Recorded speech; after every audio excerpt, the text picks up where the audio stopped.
In the end, every voice fades, every heartbeat slows, and even the worst among us can still get one last chance to speak.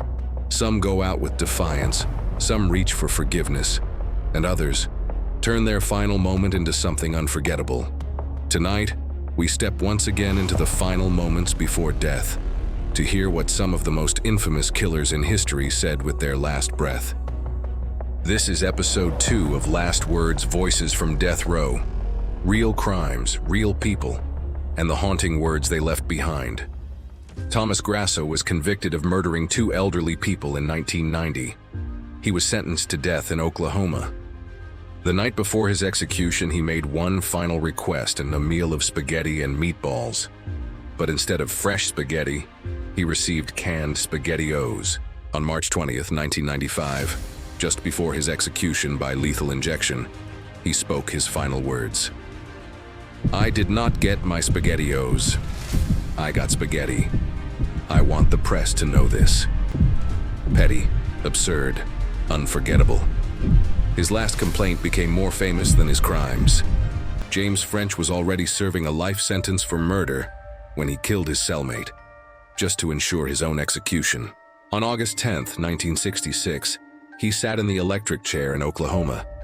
As reporters gathered, he grinned and said, "How's this for your headline? French fries." The switch was thrown, and his joke became reality. A grim sense of humor, frozen in history. Barbara Graham lived a life of desperation and deceit. Convicted for the brutal 1953 murder of an elderly woman, she became the 3rd woman executed in California's gas chamber. On June 3rd, 1955, as the cyanide pellets dropped, she turned to the witnesses and said, "Good people are always so sure they're right." The gas filled the chamber. Her words lingered, challenging those who judged her until the very end. Robert Alton Harris was convicted of murdering 2 teenage boys in San Diego in 1978. His execution in 1992 ended a 14-year legal battle, California's first in decades. Before he died in the gas chamber, he quoted a line from a movie. "You can be a king or a street sweeper, but everyone dances with the Grim Reaper." A line from fiction became his final truth, and with that, he danced his last dance. John Balentine killed 3 teenagers while they slept in Amarillo, Texas, in 1998. His execution came decades later, on February 8, 2023. In his final moments, he spoke softly, with remorse. "I want to apologize for the wrongs I did. We must forgive and we must move on." Then he closed his eyes, leaving behind words of peace from a man who once chose violence. Ronnie Lee Gardner was no stranger to violence. Convicted of killing 2 people, he was given a choice: lethal injection or firing squad. He chose the bullets. On June 18, 2010, strapped to a chair, a target pinned to his chest, he said, "I do this with love. Let's do this thing." Seconds later, the rifles fired. His final words, calm, fearless, and final. David Mason murdered 4 elderly people and his former cellmate.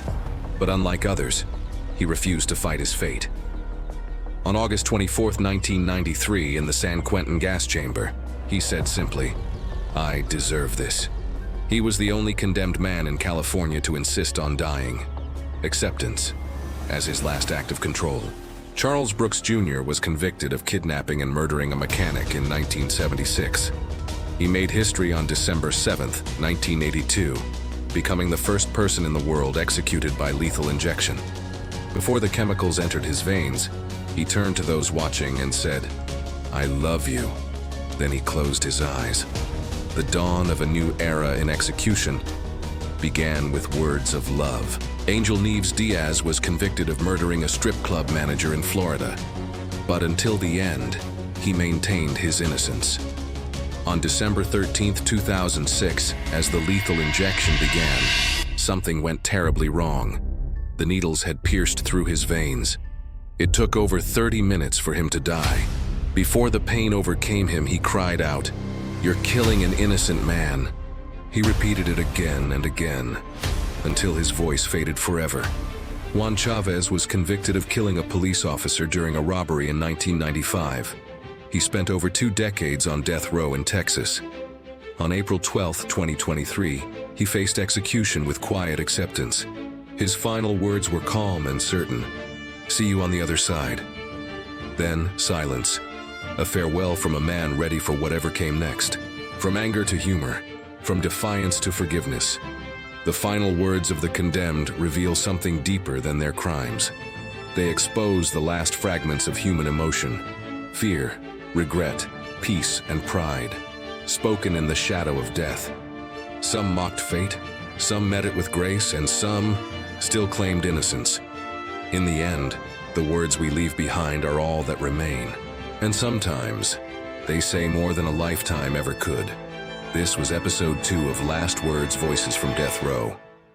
Join us next time. If you found this story compelling, subscribe for the rest of the series. Because death may be silent, but their voices still echo.